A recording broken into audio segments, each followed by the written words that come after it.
And this is a new update here of the upcoming fifth video about this platform game that I want to call it Wall Climber, as now I added this ability to climb the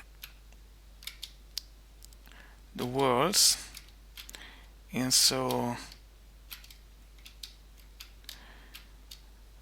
it can attach to the ceiling and can somehow jump and climb the walls.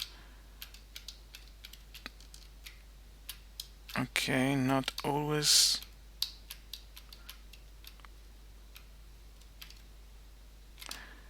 Okay, and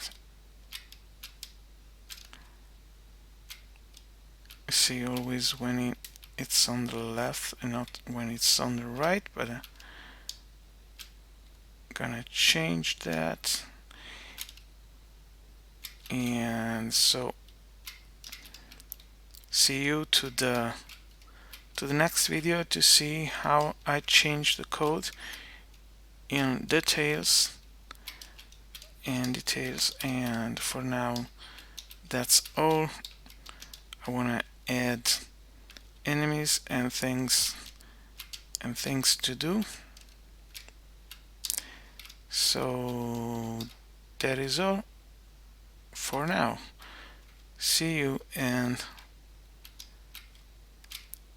the next video with a code explanation. Thank you.